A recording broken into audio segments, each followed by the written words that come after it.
634 সাল প্রথম খলিফা আবু বকর রাদিয়াল্লাহু তাআলা আনহু মারা গেলেন। লোকেরা গেল রাষ্ট্রীয় কোষাগার দেখতে, কত সম্পদ আছে। দরজা খুলল, ভেতরে মাত্র একটি দিরহাম। সমস্ত রাজস্ব বিতরণ হয়ে গেছে, কোষাগারে কিছুই নেই। কারণ আবু বকর রাদিয়াল্লাহু তাআলা আনহু এর নীতি ছিল রাষ্ট্রের অর্থ জনগণের, রাষ্ট্রের গুদামে নয়। আজকের এপিসোডে আমরা দেখব ইসলামের অর্থনৈতিক শাসন ব্যবস্থার সবচেয়ে গুরুত্বপূর্ণ প্রতিষ্ঠান বাইতুল মাল, যাকে ইতিহাসবিদরা বলেছেন বিশ্বের প্রথম ওয়েলফেয়ার স্টেটের ভিত্তি। মডিউল 1-এ আমরা দেখলাম লিডারশিপ আর মডিউল 2-তে জাস্টিস। আজ থেকে মডিউল 3 ইকোনমিক গভর্নেন্স। কারণ ভালো শাসন শুধু বিচার ও নেতৃত্বে নয়, অর্থনীতিতেও। বাইতুল মাল আরবিতে মানে অর্থের ঘর বা সম্পদের ঘর। সহজ কথায় রাষ্ট্রীয় কোষাগার, কিন্তু আজকের সরকারি কোষাগার থেকে এটা মৌলিকভাবে আলাদা ছিল। আজকের কোষাগার মনে করে এই অর্থ সরকারের, কিন্তু বাইতুল মাল মনে করত এই অর্থ আল্লাহর, অর্থাৎ জনগণের। শাসক শুধু তত্ত্বাবধায়ক। আল মাওয়ার্দি 11শত শতকের বিখ্যাত ইসলামী আইনবিদ লিখেছেন, বাইতুল মাল এর সম্পদ হলো সেই সম্পত্তি যা মুসলিম জনগণের, কিন্তু কোনো নির্দিষ্ট ব্যক্তির নয়। অর্থাৎ খলিফাও এই অর্থ নিজের জন্য ব্যবহার করতে পারতেন না। এই কনসেপ্টটা বিপ্লবী ছিল, কারণ ইতিহাসে আগে কোথাও এটা এভাবে বলা হয়নি। আসুন এখন দেখি বাইতুল মালের আয়ের প্রধান 5টি উৎস। প্রথম উৎসটি হলো জাকাত। প্রতি মুসলিমদের সম্পদের 2.5% বাধ্যতামূলক দান দিতে হতো, কিন্তু এই অর্থ জেনারেল ট্রেজারিতে যেত না। জাকাতের নির্দিষ্ট খাত ছিল, গরিব, ঋণগ্রস্ত, মুসাফির। কুরআনে এই অর্থ, এই খাতগুলো নির্ধারিত। উৎস 2 জিজিয়া, অমুসলিম নাগরিকদের কাছ থেকে কর। বিনিময়ে রাষ্ট্র তাদের নিরাপত্তা, সম্পত্তি ও ধর্মীয় স্বাধীনতা নিশ্চিত করত। এই কর সবার জন্য ছিল না, গরিব, বৃদ্ধ, পঙ্গু ও নারীরা এর বাইরে ছিলেন। তৃতীয় উৎসটি হলো খারাজ, ভূমিকর, বিজিত ভূমির কর। উমর রাদিয়াল্লাহু তাআলা আনহু একটি বিপ্লবী সিদ্ধান্ত নিলেন। বিজিত ভূমি সৈনিকদের মধ্যে ভাগ না করে সেটা জনগণের সম্পদ হিসেবে রাখলেন। কারণ যদি সৈনিকরা জমি পায়, তারা চাষে ব্যস্ত হবে, যুদ্ধে যাবে না, এবং পরবর্তী প্রজন্মের জন্য কিছু থাকবে না। চতুর্থ উৎসটি হলো গনিমত ও ফায়, যুদ্ধের মাল। যুদ্ধের প্রাপ্ত সম্পদের 5/4 যোদ্ধাদের মধ্যে ভাগ হতো, 5/1 বাইতুল মালে যেত। এই নিয়ম কুরআনে নির্ধারিত, সূরা আনফাল আয়াত 41। পঞ্চম উৎসটি হলো খনিজ ও অন্যান্য। খনিজ সম্পদ, নিজ সন্তান মৃতের সম্পত্তি, কাস্টমস সবই বাইতুল মালে যেত। And this is authenticated from Wikipedia 2026 এবং আল ইসলাম ORG থেকে। এই 5টি আয়ের উৎস ঐতিহাসিকভাবে ডকুমেন্টেড। আসুন এখন দেখা যাক বাইতুল মালের এই অর্থ কোথায় যেত। প্রথমত দরিদ্র, বৃদ্ধ, অনাথ, বিধবা ও প্রতিবন্ধীদের ভাতা। প্রতি মাসে নির্দিষ্ট পরিমাণ প্রয়োজন অনুযায়ী ভাতা দেওয়া হতো। দ্বিতীয়ত সৈনিক ও তাদের পরিবারের বেতন। দিওয়ান আল জুন্ড, সামরিক নিবন্ধন ব্যবস্থা, সৈনিক ও পরিবার নথিভুক্ত করা। তৃতীয়ত সরকারি কর্মকর্তাদের বেতন, কাদি, গভর্নর সহ সকল কর্মচারী উচ্চ বেতন দেওয়া হতো, যাতে ঘুষের প্রয়োজন না হয়। চতুর্থত অবকাঠামো, রাস্তা, সেতু, খাল, মসজিদ, চার্চ, সব ধর্মের উপাসনালয় সংরক্ষণের দায়িত্ব রাষ্ট্রের। পঞ্চমত দুর্যোগ ব্যবস্থাপনায়। আল গাজিলি বলেছেন, রাষ্ট্র প্রতিটি অঞ্চলে খাদ্য মজুত রাখবে দুর্ভিক্ষের জন্য। ষষ্ঠত শিক্ষায়। শিক্ষকদের বেতন, জ্ঞান প্রসঙ্গে বিনিয়োগ। জ্ঞানার্জন ইসলামে ফরজ, রাষ্ট্র এটা সহজ করবে। আসুন এখন 3টি বিপ্লবী কনসেপ্ট দেখা যাক, যেগুলো 1400 বছর আগে ইসলামে ছিল, তা পশ্চিমারা শিখেছে অনেক পরে। প্রথম কনসেপ্টটি হলো বিশ্বের প্রথম ওয়েলফেয়ার স্টেট। উমর রাদিয়াল্লাহু তাআলা আনহু এর শাসনকালে প্রতিটি নাগরিকের ন্যূনতম জীবন মান নিশ্চিত করা রাষ্ট্রের দায়িত্ব হয়ে গেল। কি কি পেত মানুষ? শিশু থেকে বৃদ্ধ সবার জন্য মাসিক ভাতা, বেকার বা কর্মক্ষমতা হারানো মানুষ আনএমপ্লয়মেন্ট সাপোর্ট, বৃদ্ধ বয়সে পেনশন, অনাথ শিশু প্রতি বছর 100 দিরহাম। অমুসলিম লেপার উমর রাদিয়াল্লাহু তাআলা আনহু রাস্তায় তাদের দেখে সরাসরি ট্রেজারি থেকে সাহায্য দিলেন। উইকিপিডিয়াতে রিফর্মস অফ উমরস ইরা এবং একাধিক ইতিহাসবিদ বলেছেন এটাই বিশ্বের প্রথম মেজর ওয়েলফেয়ার স্টেট।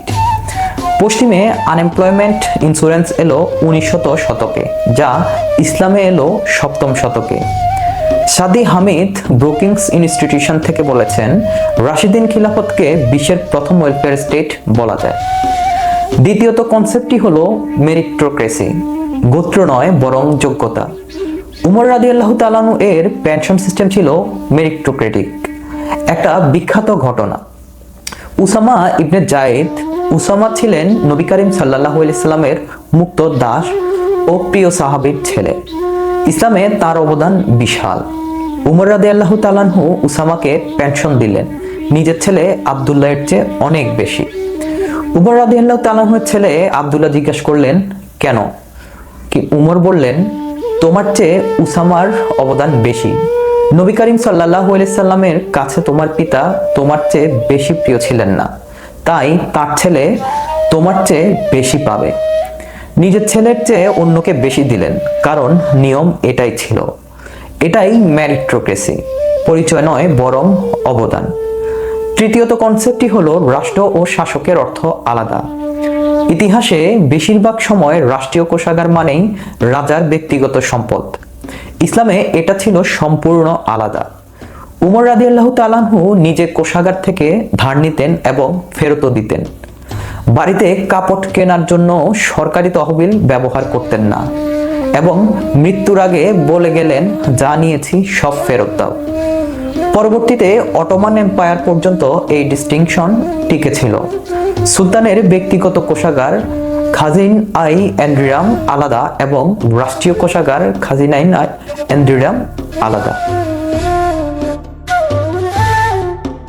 একটি ঘটনা, উমর রাদিয়াল্লাহু তাআলা আনহু একবার ট্রেজারি থেকে তার পরিবারের জন্য সামান্য অর্থ নিলেন।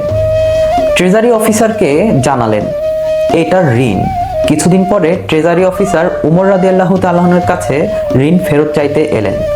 উমর রাদিয়াল্লাহু তাআলা আনহু সেটা ফেরতও দিলেন। আরেকটি ঘটনা, একবার ট্রেজারি অফিসার দেখলেন উমর রাদিয়াল্লাহু তাআলা আনহু রাষ্ট্রীয় মোমবাতির আলোয় সরকারি চিঠি পড়ছেন। তারপর নিজের ব্যক্তিগত চিঠি পড়তে গেলেন। উমর রাদিয়াল্লাহু তাআলা আনহুর সাথে সাথে সরকারি মোমবাতি নিভিয়ে দিলেন, নিজের তেল জ্বালালেন। রাষ্ট্রীয় সম্পদ রাষ্ট্রের কাজে, ব্যক্তিগত কাজে ব্যক্তিগত সম্পদ। এটা শুধু নিয়ম ছিল না, এটা ছিল উমর রাদিয়াল্লাহু তাআলা আনহু এর জীবনযাপন। তার মৃত্যুর পর পাওয়া গেল সামান্য কিছু সম্পদ, সব ঋণমুক্ত। এপিসোড 3-তে আমরা দেখেছিলাম মুয়াইয়া এর শাসনের রাজতন্ত্র শুরু হয়েছিল। এর সাথে সাথে বাইতুল মালও পরিবর্তন হলো। দি 1440 রিভিউ 2023 লিখেছে মুয়াইয়া বাইতুল মালের অর্থ চ্যারিটি থেকে সরিয়ে আর্মি ও সেনাপতিদের লয়্যালটি নিশ্চিত করতে ব্যবহার করলেন। উইকিপিডিয়া 2026 উল্লেখ করেছে শিয়া ক্রনিকলার্স বলেছেন উমাইয়াদ শাসকরা পাবলিক ট্রেজারিকে ব্যক্তিগত সম্পত্তির মতো ব্যবহার করেছেন। ব্যতিক্রম ছিলেন উমর ইবনে আব্দুল আল আজিজ, উমাইয়াদ খিলাফতের মধ্যে একমাত্র যিনি বাইতুল মালকে আবার জনগণের জন্য ফিরিয়ে দিলেন, কিন্তু তিনি মাত্র 3 বছর শাসন করলেন। এই ইতিহাস আমাদের শেখায় ভালো ইনস্টিটিউশন একজন ভালো মানুষের উপর নির্ভর করলে টেকে না। ইনস্টিটিউশনকে স্ট্রাকচার করতে হয় যাতে খারাপ মানুষও সহজে অ্যাবিউজ করতে না পারে। আসুন এখন দেখা যাক বাইতুল মালের মূল প্রিন্সিপালস আজকের কোথায় দেখা যায়।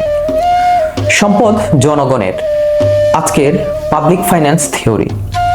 ওয়েলফেয়ার স্টাইপেন্ড, আজকের সোশ্যাল সিকিউরিটি সিস্টেম। মেরিটোক্রেটিক পেনশন, যা আজকের merit based government pay scale. রাষ্ট্র ও শাসকের অর্থ আলাদা, আজকের অ্যাসেট ডিক্লারেশন বাধ্যবাধকতা। দুর্যোগে খাদ্য মজুত, যা আজকের স্ট্র্যাটেজিক ফুড রিজার্ভ। অমুসলিমদেরও ওয়েলফেয়ার, যা আজকের universal basic services. Modern Islamic economics এ বায়তুল মাল এর অনুপ্রেরণায় মালয়েশিয়া ও ইন্দোনেশিয়াতে প্রাতিষ্ঠানিক বায়তুল মাল তৈরি হয়েছে। কিন্তু সবচেয়ে বড় চ্যালেঞ্জ প্রিন্সিপাল থেকে প্র্যাকটিস। উমর রাদিয়াল্লাহু তাআলা আনহু যে ব্যক্তিগত সততা দেখিয়েছিলেন, সেটা কি কোনো আইন দিয়ে বাধ্য করা সম্ভব? আজকের এপিসোড থেকে আমরা যে তিনটি মূল সবক পেলাম তা হলো, প্রথমটি, রাষ্ট্রীয় সম্পদ জনগণের, শাসকের ব্যক্তিগত নয়। আবু বকর রাদিয়াল্লাহু তাআলা আনহু মারা গেলেন 1 দিরহাম রেখে। উমর রাদিয়াল্লাহু তাআলা আনহু সরকারি মোমবাতি নেভালেন, এটা তাদের ফিলোসফি ছিল, পারফরম্যান্স ছিল না। দ্বিতীয়ত, ওয়েলফেয়ার রাষ্ট্রের দায়িত্ব, চ্যারিটি নয়।